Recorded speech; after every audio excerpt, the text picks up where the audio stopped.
இயேசு கிறிஸ்துவின் ஈடேற்ற நாமத்தினாலே உங்களை வாழ்த்துகிறேன். கிறிஸ்துவில்லாத கிறிஸ்மஸ் கொண்டாட்டம் என்கிற இந்த தலைப்பிலே இந்த நாளில் உங்களோடு கூட கிறிஸ்மஸ் செய்தியை பகிர்ந்து கொள்ளும்படியாக வாஞ்சிக்கிறேன். இந்த செய்தி மூலமாக கர்த்தர் உங்களோடு பேசுவாராக. இந்த கல்வாரி தோனி வீடியோ செய்திகள் மூலமாக கர்த்தர் இம்மட்டுமாய் இந்த அநேகருடைய வாழ்க்கையில் கிரியை செய்து வருகிறபடினாலே நான் ஆண்டவருக்கு நன்றி செலுத்துகிறேன்.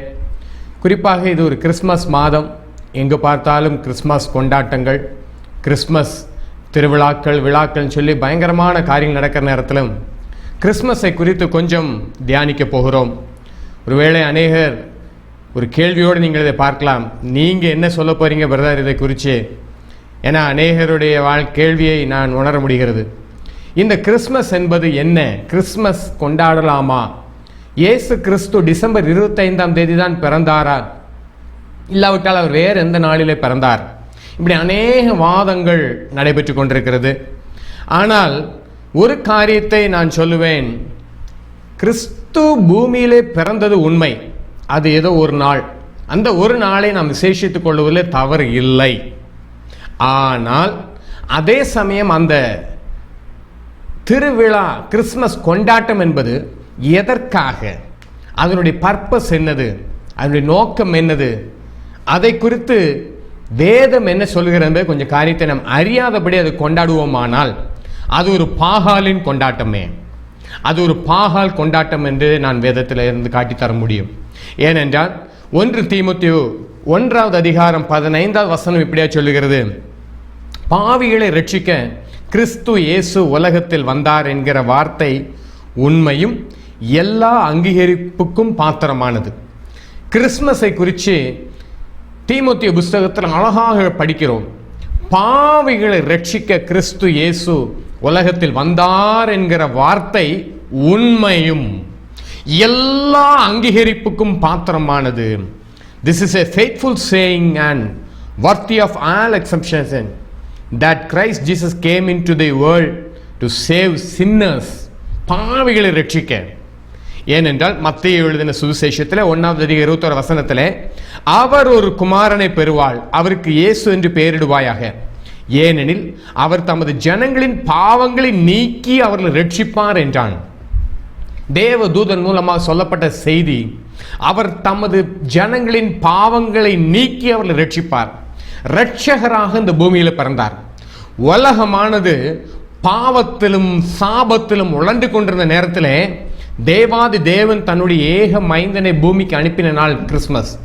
இதில் குறிப்பாக முக்கியமான செய்தியும் பிரதானமான செய்தி இது ஒன்றே, ரட்சிப்பு. ரட்சிப்பு என்கிற ஒரு செய்தி இல்லாத கிறிஸ்மஸ் என்பது போலி, அது வெறும் பாகால் கொண்டாட்டமே. ஏனென்றால் ரட்சிக்கப்படும்படியாக எல்லா மனுஷரும் பாவிகள் ரட்சிக்கப்பட வேண்டும். இன்றைக்கு இந்த செய்தியை பார்த்துக்கிட்டு இருக்கிற உங்களோடு கூட ஒரு கேள்வியை கேட்க விரும்புகிறேன். இன்றைக்கு ஒருவேளை அநேக நாட்களை பார்க்கிறோம், டிசம்பர் 25 கிறிஸ்து பிறந்தாரா, இல்லாவிட்டால் ஏப்ரல் மாதத்தில் பிறந்தாரா என்று சொல்லி பல கோணங்களில் அலசி ஆராய்ந்து கொண்டிருக்கிறோம். ஆனால் இன்றைக்கு உங்களுக்கு ஒரு நிச்சயம் இருக்க வேண்டும், நீங்கள் ரட்சிக்கப்பட்டிருக்கிறீர்களா? நீங்கள் ரட்சிக்கப்பட்டது உண்டானால் நீங்கள் ரட்சிக்கப்பட்ட தேதி, ரட்சிக்கப்பட்ட நாள் உங்களுக்கு தெரியுமா? இதை ஒவ்வொருவரும் இங்கு இருக்கிறவர்கள் நீங்கள் தற்பரிசோதனை செய்யுங்கள். நீங்கள் ரட்சிக்கப்பட்ட நாள் எது?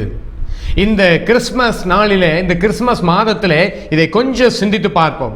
ஏனென்றால் ஒவ்வொரு மனிதன் ரட்சிக்கப்பட வேண்டும் என்பதற்காக இயேசு பூமியிலே பிறந்தார். அவருடைய நோக்கம், அவருடைய திட்டம். ஆனால் இந்த திட்டத்தை நீங்களும் நானும் புரிந்து கொள்ளாதபடி, அந்த திட்டத்துக்கு உங்களை ஒப்புக்கொடாதபடி, அந்த திட்டத்தை நீங்கள் உதாசனம் செய்துவிட்டு ஏதோ கிறிஸ்மஸ் கொண்டாடுகிறோம், கிறிஸ்மஸ் பண்டிகையை ஆசரிக்கிறோம், நாங்கள் கொண்டாடுகிறோம், ஆடுகிறோம், பாடுகிறோம் என்பதெல்லாம் போலித்தனமானது. ஐயா, போலித்தனமானது. இன்றைக்கு நிறைய கிறிஸ்மஸ் கொண்டாட்டங்கள் எல்லாம் வீண் கொண்டாட்டங்கள், அது வேதனைக்குரிய கொண்டாட்டங்களாக இருக்கிறது. கிறிஸ்மஸ் என்றாலே அதனுடைய இன்னொரு பேர் ரட்சிப்பு என்பது. ரட்சிப்பு என்பது அறியாமல், ரட்சிப்பின் அனுபவம் இல்லாமல் நீங்கள் கொண்டாடக்கூடிய கிறிஸ்மஸ் பண்டிகைகள் போலியானவைகள், ஏமாற்று பாகாலின் பண்டிகைகள். இதை ரட்சிக்கப்பட வேண்டும். ஒவ்வொரு வாழ்க்கையிலுமே அந்த ரட்சிப்பு நிச்சயம் இருக்க வேண்டும். இயேசு கிறிஸ்து உங்க உள்ளத்துல பிறந்திருக்க வேண்டும். உங்க இருதயத்தில் இயேசு இருக்க வேண்டும். கர்த்தராகிய இயேசு கிறிஸ்துவை உங்க சொந்த இரட்சகராக நீங்கள் ஏற்றுக்கொண்ட நாள், ஒருவேளை நீங்கள் ஒரு கிறிஸ்தவ குடும்பத்தில் பிறந்திருக்கிறதுனாலையோ, நீங்கள் ஒரு சபையில் அங்கத்தினர்களாக இருக்கிறதுனாலையோ, நீங்கள் ஏதோ ஒரு ஞானஸ்தானம் எடுத்ததுனாலையோ நீங்கள் கிறிஸ்தவர்கள் அல்ல. யார் ஒருவர் இயேசு கிறிஸ்துவை சொந்த இரட்சகராக ஏற்றுக்கொண்டு அவருக்காக தங்களை ஒப்பு கொடுத்திருக்கிறார்களோ அவர்களே கிறிஸ்தவர்கள். கிறிஸ்து இல்லாத பண்டிகைகளையா? கிறிஸ்து இல்லாத பண்டிகைகள். இன்றைக்கு உங்க உள்ளத்தில் இயேசு கிறிஸ்து இருக்கிறாரா? நீங்கள் ரட்சிக்கப்பட்ட நாள் உங்களுக்கு தெரியுமோ? ஏனென்றால் கிறிஸ்மஸ் என்பது ரட்சிப்பே. ஒவ்வொரு பாவியும் ரட்சிக்கப்பட வேண்டும். இதுவே தேவனுடைய உன்னத நோக்கம். அந்த திட்டத்தை விட்டு எதை செய்தாலும் அதை கர்த்தர் அங்கீகரிப்பதில்லை. அடுத்ததாக கிறிஸ்துமஸுடைய அடுத்த ஒரு பக்கத்தையும் நாம் காண்பித்து தர வேண்டிய அவசியம் உண்டு. இன்றைக்கு ஏதோ ஒரு குழந்தையாக இயேசு பிறந்திருக்கிறார் என்பதை ஒரு பகுதியை மட்டும் காட்டி தருகிறோம். ஆனால் அவருடைய மறுபகுதியை நாம் காண்பித்து தருகிற மறந்து விடுகிறோம். ஏன்னா லூக்கா எழுதின சுவிசேஷம் 2வது அதிகாரம் 10ஆம் வசனத்திலே தேவதூதன் அவர்களை நோக்கி, பயப்படாதிருங்கள், இதோ எல்லா ஜனத்துக்கும் மிகுந்த சந்தோஷத்தை உண்டாக்கும் நற்செய்தியை உங்களுக்கு அறிவிக்கிறேன்.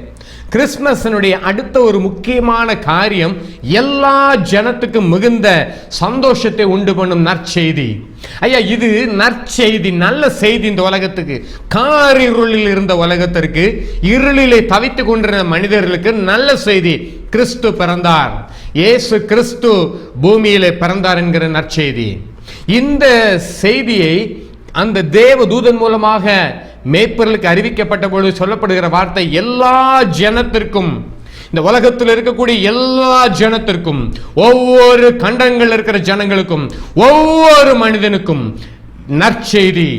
கிறிஸ்துமஸ் என்பது ஏதோ ஆண்டவர் ஒரு மதத்தை உண்டு பண்ண வரவில்லையா, ஒவ்வொருவரையும் ரட்சிப்பதற்காக, ஒவ்வொருவரையும் பரலோக பிள்ளைகளாய் மாற்ற வேண்டும் என்பதற்காக. நீங்களும் நானும் கோபாக்கினையில் போய் தண்டிக்கப்படக்கூடாது, நரகாக்கினைக்குள் போய்விடக்கூடாது என்பதற்காக வேண்டிய தேவன் தன்னுடைய குமாரனை அனுப்பி கொடுத்தாரையா. எல்லா ஜனத்துக்கும் நற்செய்தி. இன்றைக்கு எல்லா இடத்துக்கும் நமக்கு நாமே கிறிஸ்துமஸ், நமக்கு நாமே பிரியாணி, நமக்கு நாமே கறி சாப்பாடு, நமக்கு நாமே ட்ரெஸ். ஐயா, என்ன புது ட்ரெஸ் போட்டிருக்கீங்க?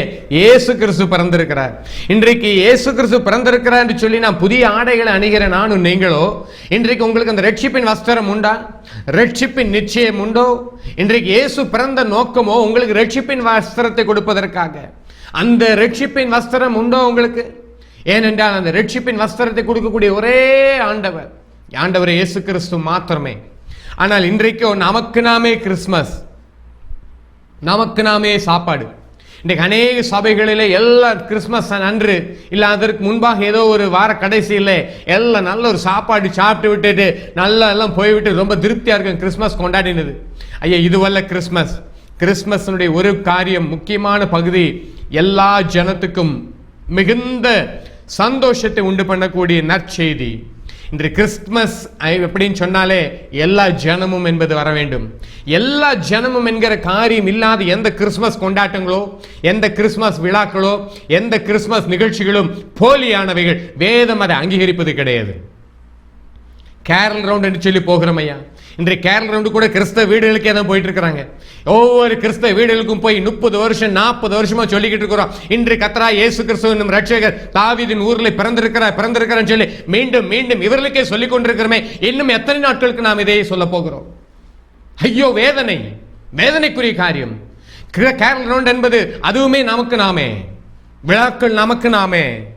அது கேரல் ரவுண்டு மாத்திரம் இல்லை, அதுல ஒரு கவரும் போயிடுது. எல்லா வீடுகளுக்கும் காணிக்கை டப்பாவும் தூக்கிட்டு போயிடுறாங்க. வெட்கமாக இல்லையோ?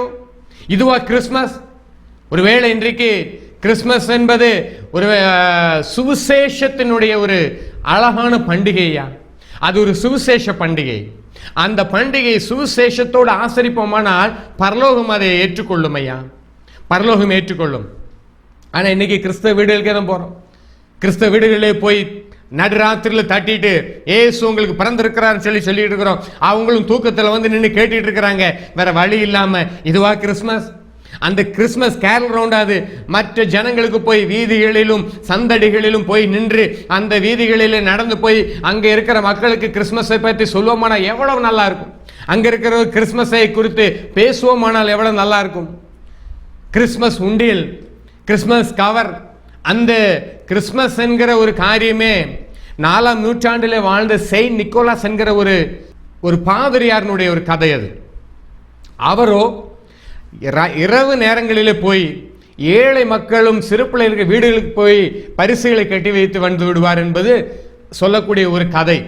ஆனால் அதை வைத்து தான் கிறிஸ்துமஸ் தாத்தா என்கிற வேஷம் போடுகிறோம். ஆனால் இன்றைய கிறிஸ்துமஸ் தாத்தாக்களோ பரிசுகளை கட்டி வைக்கிறதுக்காக வரவில்லை, இருக்கிற வீடுகளில் வந்து இருக்கிறதை வாங்கிக் கொள்வதற்காக வருகிறார்கள். எத்தனை முரண்பாடு ஐயா, முரண்பாடு.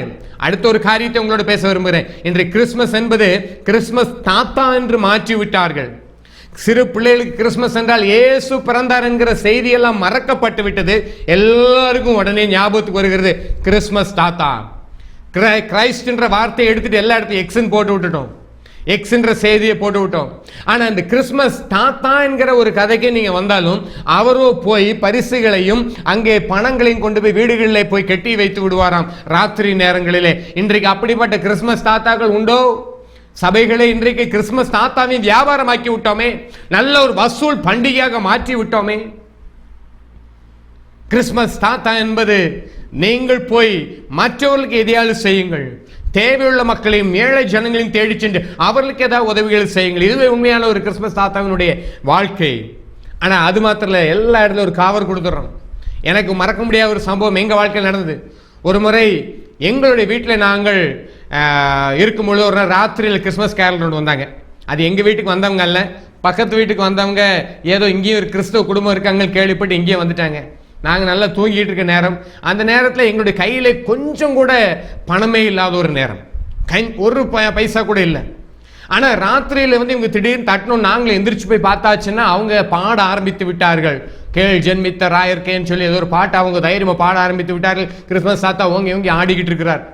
எனக்கு ஒன்றுமே புரியல, யாருன்னு தெரியல, இவங்க எந்த சபைக்காரங்கன்னு தெரியல, இவங்க எங்கே வந்திருக்காங்கன்னு தெரியல. நாங்கள் எல்லாரும் அப்படியே பார்த்துக்கிட்டு இருக்கிறோம்.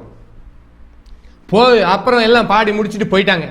போனதுக்கு அப்புறமா அந்த கோயில் செக்ஸ்டன் உண்டில் டப்பா வைத்துட்டு நிற்கிறார்.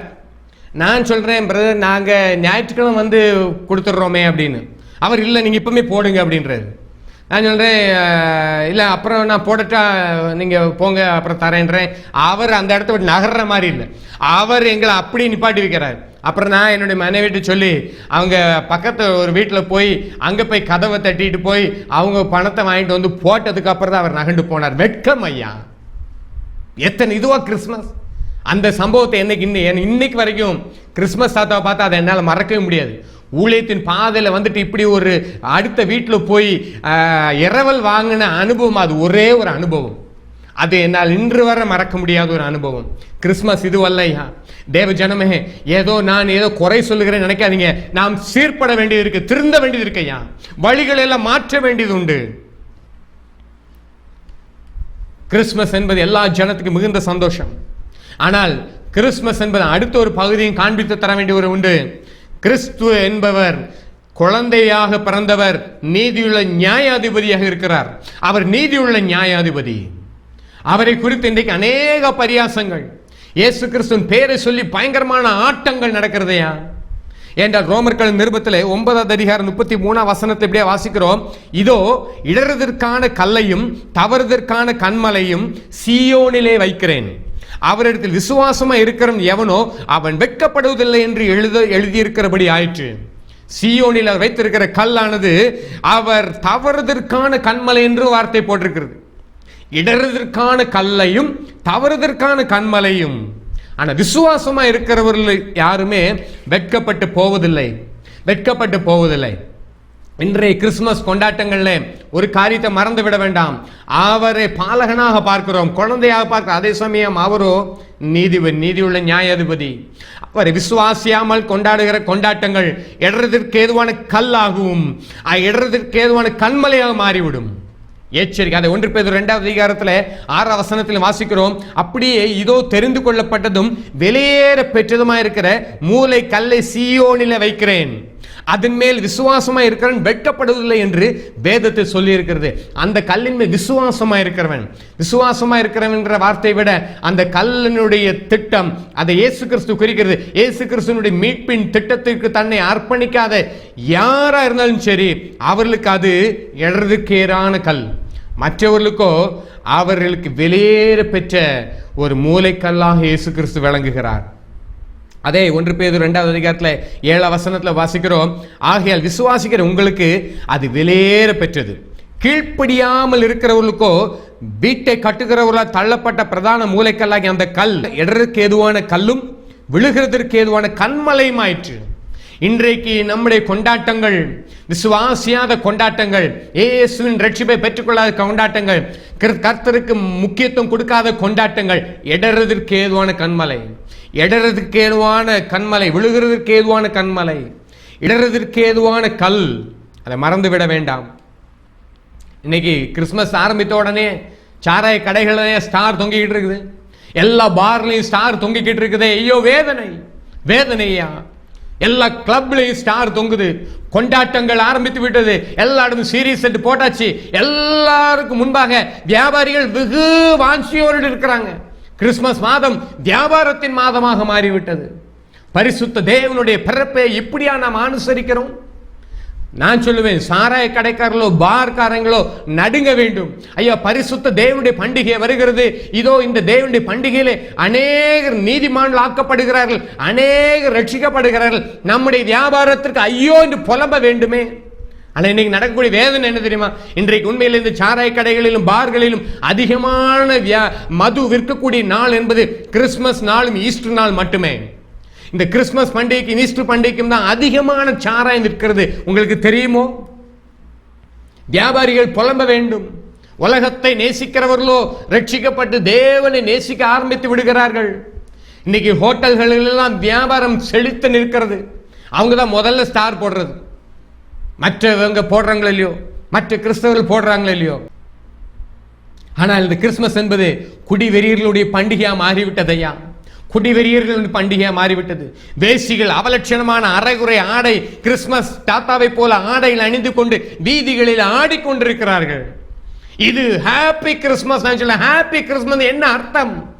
கிறிஸ்துமஸ் என்பது என்ன அர்த்தம்? ஒவ்வொரு உள்ளத்திலும் கிறிஸ்து பிறப்பதை கிறிஸ்துமஸ், கிறிஸ்து ஜெயந்தி. உன்னுடைய உள்ளத்தில் கிறிஸ்து ஜெயந்தி உண்டா? ஆனா இன்றைக்கு வேசிகள் வீதியில் ஆடிக்கொண்டிருக்கிறார்கள், அரை நிர்வாண டிரெஸ்ஸோட கூட. வேதனையா! ஏரோதுகள் கொண்டாடிக்கிட்டு இருக்கிறாங்க கிறிஸ்துமஸை, ஏரோதுகள் கொண்டாடுகிறார்கள். ஆனா வேதத்திலே சாஸ்திரிகள் வந்து தவறான இடத்திலே தேடுகிறார்கள் மேசியாவை. யூதருக்கு ராஜாவுக்கு பிறந்திருக்கிறது எங்கே என்று சொல்லி, யூதருடைய ராஜா ஒருவேளை அரண்மனையில் பிறந்திருப்பான்னு சொல்லி அங்கே தேடி போகிறார்கள். ஆனால் இன்றைக்கோ ஏரோதுகளை போலதான் அநேக கிறிஸ்தவர்கள் காணப்படுகிறோம். உங்களிடத்துல வந்து தவறான இடத்துல இயேசுவை தேடிக்கொண்டிருக்கிறது இந்த உலகம். தவறான இடத்துல வந்து மற்றவர்கள் கிறிஸ்துவை தேடிக்கொண்டிருக்கிறார் இல்லையா? நீங்கள் ஏரோதை போல வாழ்ந்து கொண்டிருக்கிற வரைக்கும் உங்களிடத்துல இயேசுவை அவர்கள் எப்படி காண்பார்கள்? எப்பொழுது காண்பார்கள்? மனம் திரும்புவோம். ஏரோது உலகத்தையும் பிரியப்படுத்துவான், மார்க்கத்தையும் பிரியப்படுத்துவான். அதனால்தான் ஏரோது. நீங்களும் அப்படித்தானே? அநேக கிறிஸ்தவ உலகத்தையும் பிரியப்படுத்துகிறோம், மார்க்கத்தையும் பிரியப்படுத்துகிறோம், தேவனையும் பிரியப்படுத்தி விடுகிறோம், உலகத்தார்களையும் பிரியப்படுத்தி விடுகிறோம். கிறிஸ்துமஸ் என்பது என்ன என்பது தெரியாமல் போய்விட்டது. பரிசுத்த தேவனுடைய பிறப்பு, இந்த நற்செய்தி எவ்வளவு ஒரு சிறப்பாக இருக்க வேண்டும் ஐயா. அநேக பாவிகள் மனம் திரும்ப வேண்டும், பாவிகள் மனம் திரும்ப வேண்டும். இதுவே கிறிஸ்துமஸ். ஆனால் கிறிஸ்துமஸ் என்பது என்னன்னு தெரியாமல் எல்லா இடமும் ஸ்டார் தொங்கிக்கிட்டு இருக்குது. ஸ்டார், நான் ஸ்டார் தொங்குறது போடுறது தப்புன்னு சொல்ல வரல. ஆனால் உங்கள் வாழ்க்கையில் இயேசு கிறிஸ்து இல்லாமல் உங்கள் வீட்டில் இருந்து சுவிசேஷம்ங்கிற வெளிச்சம் வெளியே போகாமல் நீங்கள் வெறுமனே போடுற ஸ்டார்கள் பாகாலின் பண்டிகையாக மாறிவிடும், பாகாலின் பண்டிகையாக மாறிவிடும். பாலனாக பிறந்தார், உண்மைதான், குழந்தையாக பிறந்தார். எல்லா மனுஷரும் ரட்சிக்கப்படுவ வேண்டும் என்பதற்காக தன்னுடைய சொந்த இரத்தத்தை சிந்தினார். ஆனால் அதே சமயம் அவருடைய இன்னொரு காரியம், அவர் நீதியுள்ள நியாயாதிபதி. இங்கே அவருடைய பிறப்பை குறித்து எண்ணாகமம் 24:17 தீர்க்க தரிசனமாக சொல்லப்படுகிற வார்த்தை, ஒரு நட்சத்திரம் யாக்கோபில் இருந்து உதிக்கும், ஒரு செங்கோல் இஸ்ரவேலில் இருந்து எழும்பும். ஆனால் அந்த நல்லா தான் இருக்கு. யாக்கோபிலிருந்து ஒரு நட்சத்திரம் உதிக்கும் என்பது நல்லது, செங்கோல் உதிக்கும் என்பது நல்லதுதான். ஆனால் அதே சமயம் அந்த வசனம் இப்படியாக முடிகிறது, அது மோவாபின் எல்லைகளை நொறுக்கி சேத் புத்திரர் எல்லாரும் நிர்மூலமாக்கும். பரலோகத்தில் பேர் எழுதப்படாத ஒவ்வொருவரும் நொறுக்கும் என்பதை மறந்துவிட வேண்டாம். அவருடைய சத்தத்துக்கு கீழ்ப்படியாத தேசங்களை நொறுக்கும், அவருடைய வார்த்தைகளுக்கு நடுங்காத பட்டணங்களை நொறுக்கும் அந்த செங்கோல் என்பதை மறந்துவிட வேண்டாம். அதை ஏசாயா புஸ்தகத்திலும் வாசிக்கலாம். 1வது அதிகாரம் 11 வசனத்தில் நமக்கு எல்லாருக்கும் ரொம்ப தெரிந்த வசனம் தான். ஈசாய் என்னும் அடிமரத்திலிருந்து ஒரு துளிர் தோன்றி அவன் வேர்களிலிருந்து ஒரு கிளை எழும்பி செழிக்கும். நல்லதான். இது எல்லா கிறிஸ்துமஸ்ல நான் வாசிக்கிற வேத பகுதி. ஈசா என்னும் அடிமரத்திலிருந்து ஒரு துளிர் தோன்றி, ஒரு துளிர் தோன்றுமையா, அதைத்தான் கிறிஸ்துமஸ். அவன் வேர்களிலிருந்து ஒரு கிளை எழும்பி செழிக்கும். ஆனா ஏசாயா அதே அதிகாரத்துல 11:4 அதனுடைய தொடர்ச்சியாக முடிகிறது. எப்படி தெரியுமா? நீதியின்படி ஏழைகளை நியாயம் விசாரித்து யதார்த்தத்தின்படி பூமியில் உள்ள சிறுமியானவர்களுக்கு தீர்ப்பு செய்து பூமியை தன் வாக்கின் கோலால் அடித்து தமது வாயின் சுவாசத்தால் துன்மார்க்கரை சங்கரிப்பார். ஈசா என்னும் அடிமரத்திலிருந்து ஒரு துளிர் தோன்றும் என்பது நல்ல செய்தி, சந்தோஷத்துக்குரிய செய்தி ஐயா. அதே சமயம் அந்த ஈசா என்கிற அந்த அடிமரத்திலிருந்து தோன்றின அந்த துளிர்னுடைய திட்டம், மீட்பின் திட்டத்தில் நீங்கள் இணையாவிட்டால், அதற்கு உங்களை ஒப்புக்கொடாதபடி இருப்பீர்களானால், வேதம் காண்பித்து தருகிறது, அவர் பூமியை தமது வாக்கின் கோலால் அடித்து தமது வாயின் சுவாசத்தால் துன்மார்க்கரை சங்கரிப்பார். இந்த வசனத்தை படித்து பாருங்கள். துன்மார்க்கரை சங்கரிக்கிற தேவனையா, அவர் பூமியை வாக்கின் கோலால் அடிப்பார்னு வேதம் சொல்லுகிறது. சங்கீத புஸ்தகத்திலே தீர்க்க தரிசனமாக கிறிஸ்துவின் பிறப்பை குறித்து வாசிக்கலாம். சங்கீதம் 45 அதிகாரத்தில் 6, 7 வாசித்தீங்கன்னா, தேவனே உமது சிங்காசனம் என்றென்றைக்கும் உள்ளது, உமது ராஜ்யத்தின் செங்கோல் நீதியுள்ள செங்கோலா இருக்கிறது. நல்லதுதான். அவருடைய சிங்காசனம் என்றென்றைக்கும் உள்ளமே நாம் அறிந்திருக்கிறோம். அவருடைய ராஜ்யத்தின் செங்கோல் நீதியுள்ள செங்கோலா இருக்கிறதையும் அறிந்திருக்கோம். ஆனால் அதே சமயம் அவருடைய ஒரு காரியத்தை காட்டி கொடுக்கிறார் இங்கே ஆண்டவர். நீர் நீதியை விரும்பி அக்கிரமத்தை வெறுக்கிறீர், ஆதலால் தேவனே உம்முடைய தேவன் உமது தோழரை பார்க்கிலும் உம்மை ஆனந்த தைலத்தினால் அபிஷேகம் பண்ணினார். அவர் நீதியை விரும்புகிற தேவன் என்பதை மறந்து விட வேண்டாம். அவர் நீதியை விரும்புகிறார், ஏன்னா அவர் நீதி உள்ள தேவன். நீதியை விரும்பி அக்கிரமத்தை வெறுக்கிறார் ஐயா. இன்றைய கிறிஸ்து பிறந்திருக்கிறார் சொல்லி உலகமெங்கிலும் அக்கிரமம் பெருகி இருக்கிறதையா. அக்கிரமம் கிறிஸ்து பிறப்பு என்கிற பேர்ல, கிறிஸ்துமஸ் என்கிற பேர்ல எத்தனை அக்கிரமங்கள் கொடிகட்டி பறக்கிறது. அக்கிரமம் பறக்கிறது. ஒவ்வொரு வீடுகளும் ஒருவேளை ஸ்டார்களை அழகழகாக தொங்க விட்டுருக்கலாம், மின்னி மின்னி ஏறிகிறது. ஒரு உள்ளத்துல இயேசு இல்லை, ஒரு வீட்டிலையும் சாட்சி இல்லை. உங்கள் வீட்டை குறித்து உங்களுடைய பக்கத்து வீட்டில் சாட்சி சொல்லுவார்களா? உங்களோட வேலை செய்கிறவர் உங்களுக்கு ஒரு சாட்சி சொல்லுவார்களா? உங்களிடத்தில் எந்த ஒரு வியாபார தொடர்பு வைத்திருக்கிற சொல்ல முடியுமா சாட்சி? இவர்கள் உத்தமர்கள், இவர்கள் உண்மையுள்ளவர்கள், இவர் உண்மையான கிறிஸ்தவர்கள் சொல்லி. ஆனால் ஸ்டார் தொங்கிக்கிட்டு இருக்குது. சீரியல் செட்டு போட்டாச்சு, கேக் ஆர்டர் பண்ணியாச்சு, புத்தாடைகள் எல்லாம் இப்போ ரொம்ப முக்கியம் தான். இயேசு பிறந்திருக்கிறார், எனக்கு புத்தாடை. இயேசு பிறந்தது, இயேசு பிறந்த நாள் என்னாலே யார் பிறந்தாங்களோ பிறந்த நாளில் பிறந்தவங்களுக்கு ட்ரெஸ் போடுவாங்க. ஆனால் கிறிஸ்மஸ் மட்டும்தான் பிறந்தது இயேசு, ட்ரெஸ்ஸு போடுறதும் நாங்கள், ட்ரெஸ்ஸு போடுறது எங்களுக்கு. அதில் என்னெல்லாம் விலை உயர்ந்த ஆடம்பர ட்ரெஸ்ஸுகள் எத்தனை விதத்தில் கிழிந்து தொங்குகிறதோ அதெல்லாம் ஃபேஷன். இன்னைக்கு எவ்வளோ தூரம் உடம்பை வெளியே காட்டிட்டு தெரியலாமா, அவ்வளோ ஃபேஷன். எனக்கு தெரிஞ்சுத்தால சில மலை பிரதேசங்களில் காலையில் 4 மணிக்கு ஆராதனை வைத்திருப்பார்கள். அப்படியே அந்த டிசம்பர் மாதத்திலே பனி பொழிந்து கொண்டிருக்கும், குளிர் அப்படியே நடுங்கும். ஆனால் ட்ரெஸ்ஸு மறைந்துருமே சொல்லிட்டு ஜர்க்கினோ சொட்டரோ ஒருத்தரும் போட மாட்டாங்க, அப்படியே வருவாங்க. என்றால் கிறிஸ்மஸ்னாலே ஒரு முக்கியமான காரியம் என்ன தெரியுமா? எங்களுடைய புத்தாடைகளை உலகத்திற்கு காட்டக்கூடிய இன்ப நாள், சபையாருக்கு காட்டக்கூடிய நாள் அது. ஆனா ஆண்டவர் சொல்றார், உன்னுடைய நிர்வாணம், நீங்கள் வெளிப்படுத்த புத்தகத்தில் வாசிங்கன்னா உன்னுடைய நிர்வாணம் காணப்படாதபடிக்கு உன் அவலட்சணம் என்று சொல்லி வேதத்தில் காண்பிக்கிறார். நீ நிர்வாணி என்பதை அறியாமல் இருக்கிறான்னு சொல்லி ஆண்டவர் வேதனைப்படுகிறார். நாம இன்னைக்கு ட்ரெஸ்ஸை போட்டுட்டோம், சந்தோஷப்படுறோம், போடுங்க, வேண்டாம்னு சொல்லலை. ஆனால் உங்க ரட்சிப்பின் வஸ்திரம் உண்டா? இன்னைக்கு கேக் ஆர்டர் பண்ணியாச்சு. இன்னைக்கு கேக்லையுமே நல்லா கவனிங்க, நல்ல சாராயம் பிராண்டி ஊத்தின கேக்குக்கு தான் ரொம்ப விலை, அதுதான் எல்லாருக்கும் ரொம்ப விருப்பம். எந்த கேக்ல பிராண்டி ஊத்தி இருக்குதோ அந்த கேக்கு தான் எல்லாருக்கும் இப்போ இஷ்டமா இருக்குது. ஐயா எத்தனை வேதனையா! இதுவா கிறிஸ்மஸ்? இதுதான் தேவனுடைய நோக்கமோ? இதற்காக தான் இயேசு பூமியில பிறந்தாரோ? எல்லாரும் இப்படி பண்டிகையை ஆட வைக்கிறதுக்கு இயேசு வந்தார். ஐயா ரட்சிக்கிற பாவிகளை ரட்சிக்க வந்தார். பாவிகளை ரட்சிக்க கிறிஸ்து இயேசு உலகத்தில் வந்தார். ஆனா கிறிஸ்து இயேசுக்கு இடம் இல்லை, இயேசுக்கு இடம் இல்லையா, ஒரு உள்ளத்திலும் இடம் இல்லையே. இன்றைக்கு உங்கள் உள்ளம் எப்படி இருக்கிறது? ஏன்னா இதெல்லாம் இல்லாம நீங்க செய்யக்கூடிய பண்டிகை குறித்து வாசித்தீங்கன்னா அப்போஸ்தலர் 7வது அதிகாரம் 43வது வசனத்தில் ஒரு காரியத்தை வாசிக்கிறேன், நன்றாக கவனிங்கள். பணிந்து கொள்ளும்படி நீங்கள் உண்டாக்கின சொரூபங்களாகிய மோலோகினுடைய கூடாரத்தையும் உங்கள் தேவனாகிய ரெம்பான் என்னும் நட்சத்திர சொரூபத்தையும் சுமந்தீர்களே, ஆகையால் உங்களை பாபிலோனுக்கு அப்புறத்தில் குடியேற பண்ணுவேன் என்று தீர்க்க தரிசிகள் புஸ்தகத்தில் எழுதியிருக்கிறதே. இன்றைக்கு நம்முடைய வீடுகளில் தொங்க நீங்கள் கிறிஸ்து இல்லாமல், உங்களுடைய வாழ்க்கையில் இயேசு இல்லாமல் நீங்கள் ரட்சிக்கப்படாமல் கொண்டாடுகிற ஒவ்வொரு காரியத்தையும் போட்டிருக்கு. நீங்கள் ஒருவேளை புல்கூடுகளை வீட்டுகளை வைத்திருக்கலாம், பெரிய பெரிய புல்கூடுகளை வைத்து சபையில் பரிசுகளை வேணா கொடுக்கலாம், சபையில் பரிசுகள் கொடுக்கலாம். ஆனால் ஒன்று ஞாபகம் வச்சுக்கோங்க, புல்கூடெல்லாம் வைக்கிறத விட உங்கள் உள்ளத்தில் இயேசு பிறக்காவிட்டால் அது வெறும் மோளோகின் கூடாரமே, மோளோகின் கூடாரம்.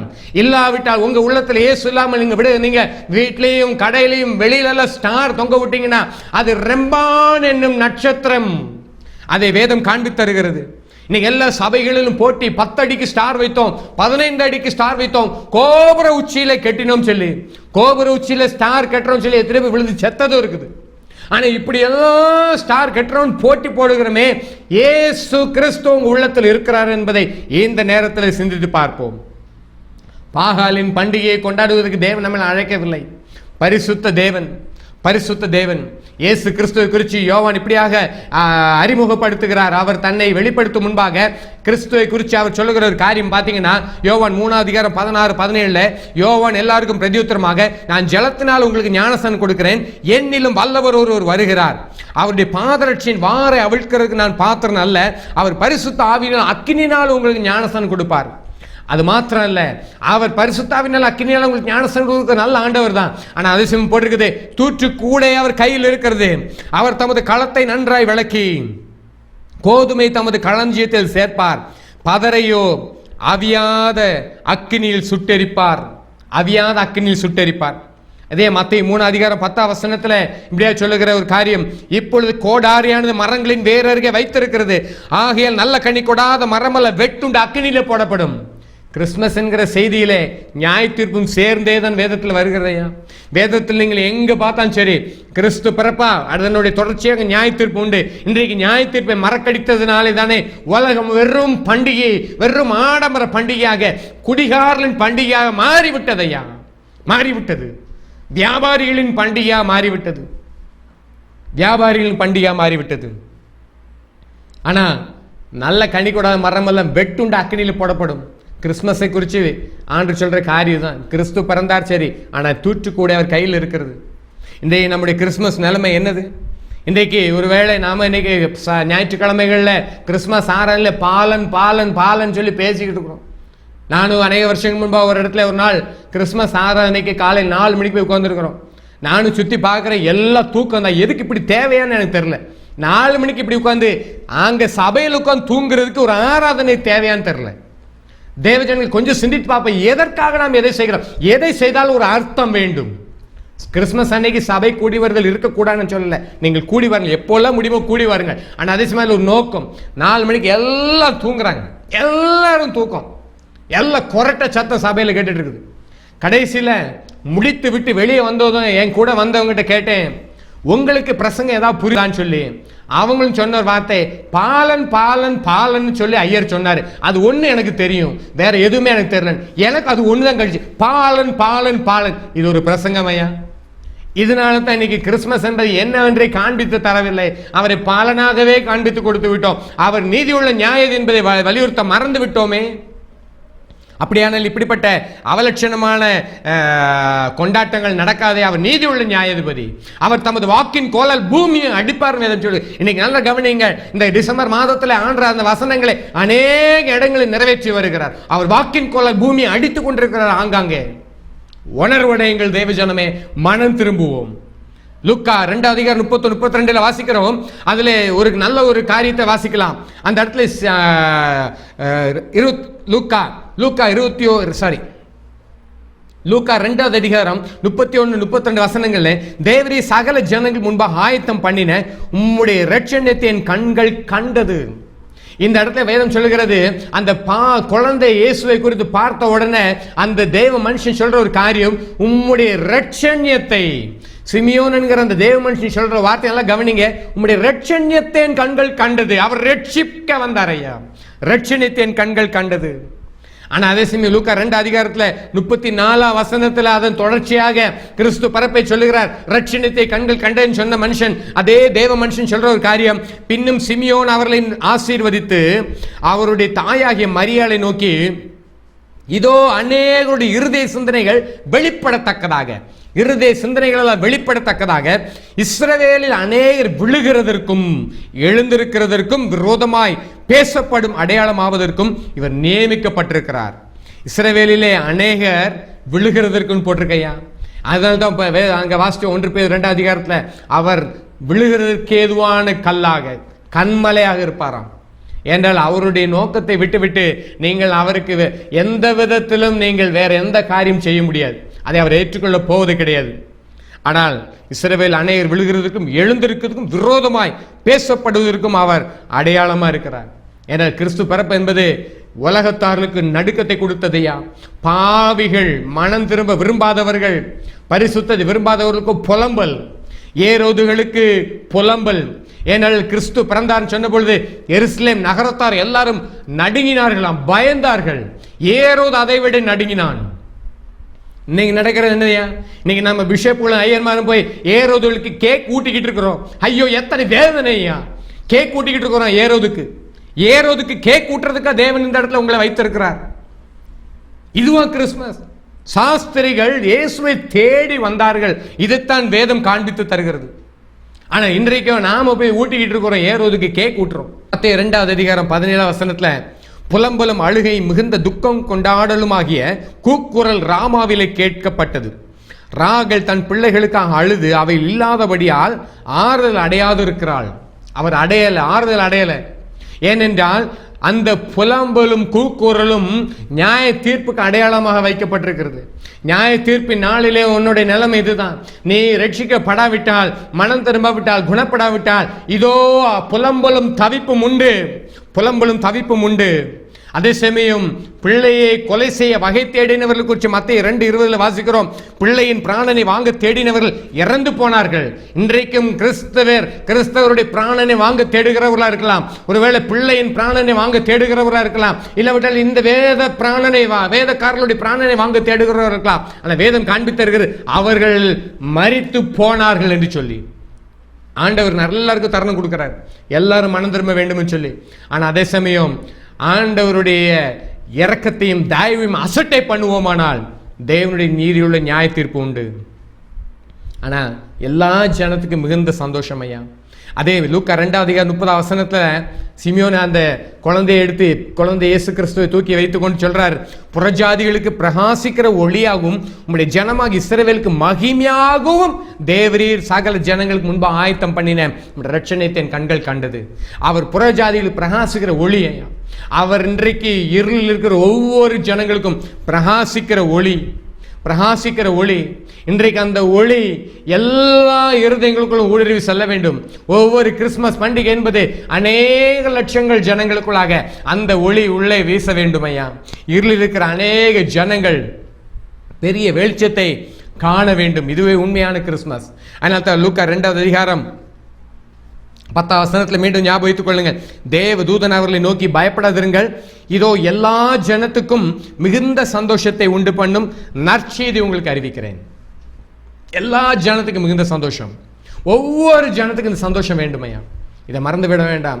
அருமையான தேவ பிள்ளைகளே, அந்த செய்தியை பெற்ற உடனே மேய்ப்பர்கள் என்ன செஞ்சாங்க தெரியுமா? அந்த தேவ தூதன் மூலமா நல்ல செய்தி வருகிறது. உடனே 16 வசனத்துல வாசிச்சீங்கன்னா, லூக்கா 2:16 தீவிரமாய் வந்து மரியாளையும் யோசேப்பையும் முன்னணியில் கிடைத்திருக்கிற பிள்ளையும் கண்டார்கள். கண்டு அந்த பிள்ளை குறித்து தங்களுக்கு சொல்லப்பட்ட சங்கதியை பிரசித்தம் பண்ணினார்கள். பிரசித்தம் பண்ணப்படாத எந்த பண்டிகையா இருந்தாலும் சரி, இந்த கிறிஸ்தவ பண்டிகை என்பது கிறிஸ்துமஸ் அப்படின்னாலே பிரசித்தம் பண்ணப்பட வேண்டும். அவர்கள் தான் உண்மையான கேரல் ரவுண்டு போனாங்க. உண்மையான கேரல் ரவுண்டு அதான். நாங்கள் எங்களோட சபையில் இப்படி தான் நாங்கள் போகிறோம். ஒவ்வொரு வீதியாக போய் ஒவ்வொரு வீதிகளும் போய் எல்லாருக்கும் நாங்கள் இனிப்புகளை கொடுத்து, கைப்பிரதிகள் கொடுத்து, வசனங்களை கொடுத்து, சுவிசேஷ அட்டைகளை கொடுக்குறோம். அது எல்லாரும் சந்தோஷத்தோடு வாங்கி கொண்டு மிகுந்த நன்றி சொல்லுவாங்க. இவ்வளவு ஒரு சந்தோஷமான ஒரு நிகழ்ச்சி எங்களுக்கு கிடைத்ததேன்னு சொல்லியிருக்கிறாங்க.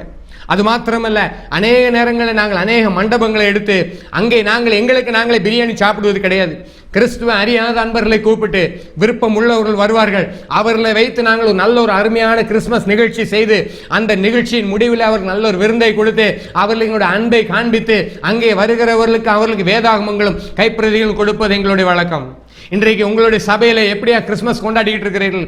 யாருக்காக கிறிஸ்துமஸ் கொண்டாடுகிறோம்? இதை குறித்து சில போட்டோக்களை நாங்கள் போடுகிறேன், நீங்கள் அதை பார்க்கும்படி அன்போடு கேட்டுக்கொள்கிறேன்.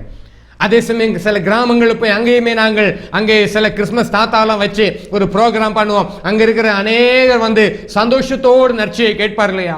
மிகுந்த சந்தோஷத்தோடு கேட்கிறத நாங்கள் பார்த்துருக்கிறோம். கண்ணீரோடு கேட்டவர்கள் உண்டு.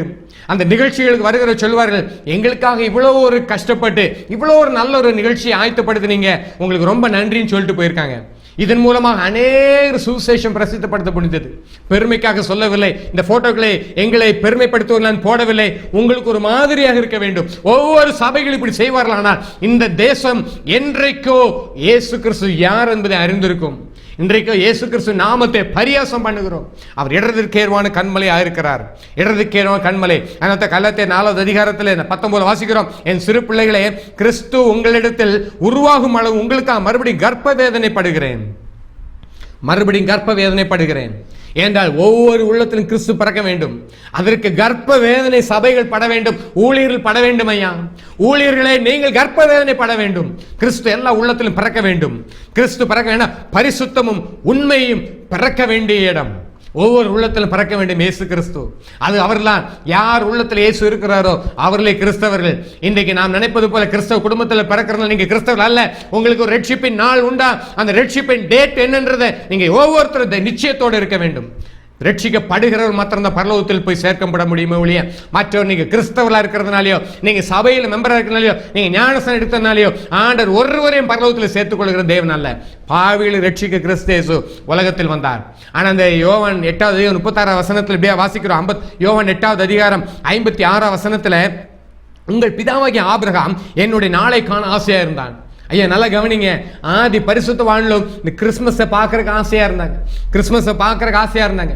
லூக்கா 10வது அதிகாரம் 23, 24 ஆண்டு சொல்ற காரியம், அநேக தீர்க்கதரிசியும் ராஜாக்களும் நீங்கள் காண்கிறவைகளை காணவும் நீங்கள் கேட்கிறவைகளை கேட்கவும் விரும்பியும் காணாமலும் கேளாமலும் போனார்கள் என்று சொல்லுகிறேன். அவங்களுக்கு கிறிஸ்துமஸ் விரும்பினாங்க, இந்த கிறிஸ்துமஸை பார்க்கணும்னு விரும்பினார்கள். வேதம் காண்பி தருகிறதையா அநேக தீர்க்கதரிசிகள் விரும்பினார்கள். ஆனால் இன்றைய நம்முடைய கிறிஸ்துமஸ் என்பதை நாம் கண்டிருக்கிறோம். கிறிஸ்துமஸ் என்ன நல்லா தெரியும், புது உடன்படிக்கை என்னது, இயேசு கிறிஸ்து மீட்பின் திட்டம் என்னது. ஆனால் நானும் நீங்களும் இன்னும் ரட்சிக்கப்படவில்லையே. இன்றைய கிறிஸ்தவர்கள் என்று சொல்லுகிற அநேக ரட்சிப்பு என்பார் என்னவென்று தெரியவில்லையா? தெரியவில்லை. ரட்சிப்புனா என்னன்னு தெரியல. ஆனா கிறிஸ்துமஸ் கொண்டாடிக்கிட்டு இருக்கிறோம். கிறிஸ்து பிறந்தான்னு சொல்லி ஹாப்பி கிறிஸ்துமஸ் கத்திக்கிட்டு இருக்கிறோம். கிறிஸ்துமஸ் தாத்தா வேஷம் போட்டு தவிக்கிட்டு இருக்கிறோம். ரட்சிப்பு உண்டா? ரட்சிப்புண்டா என்ன என்பது தெரியுமா? எவ்வளவு முக்கியம் தெரியுமா? ஒவ்வொரு மனுஷனும் ரட்சிக்கப்பட வேண்டும். அதனால தான் நம்முடைய கொண்டாட்டங்களும் மற்றவர்களுக்கு இடர்களுக்காக மாறி விடுகிறது. அவங்க தவறான இடத்துல வந்து இயேசு தேடிக்கிட்டு இருக்கிறாங்க. ஏரோதை போல ஏரோதின் அரண்மனையில் சாஸ்திரிகள் போய் தேடின மாதிரி தடவி திரியிறாங்க. இயேசு எங்கே எங்கேன்னு உங்ககிட்ட ஏன் இவன் தேடுறாங்க. ஐயா உங்க உள்ளத்துல இயேசு இருந்தாருன்னா அவரை நீங்கள் காண்பித்து கொடுக்க முடியும். இல்லாம நீங்க போடுற வெளி வேஷங்களை அல்ல. அதனால தான் மத்திய 23 அதிகாரம் 13 ஆண்டு சொல்றாரு, மாயக்காரரை வேத பாரகரே பரிசேயரே. ஒருவேளை இன்னைக்கு இருக்கிறது சொல்லிட்டா, கிறிஸ்தவர்களே கிறிஸ்தவர்களே உங்களுக்கு ஐயோ, பேர் கிறிஸ்தவர்களே உங்களுக்கு ஐயோ, மனுஷர் பிரவேசியாதபடி பரலோக ராஜ்யத்தை பூட்டி போடுகிறீர்கள், நீங்கள் அதில் பிரவேசிக்கிறது இல்லை, பிரவேசிக்க போகிறவர்களை பிரவேசிக்க விடுகிறதும் இல்லை. இன்னைக்கு நிலைமை தான். இன்றைக்கு இந்த நாளிலே ஒவ்வொரு மக்களும் பரலோகத்திற்குள் போக முடியாதபடி துர்சாட்சியுள்ள கிறிஸ்தவர்கள், பேர் கிறிஸ்தவர்கள், இயேசு கிறிஸ்துவின் ரட்சிப்பை பெறாதவர்கள் பரலோகத்தை பூட்டி போடுகிறார்கள். உங்ககிட்ட ஏன்டே வந்து அவங்க இயேசுவை தேடிக்கிட்டு இருக்கிறாங்க.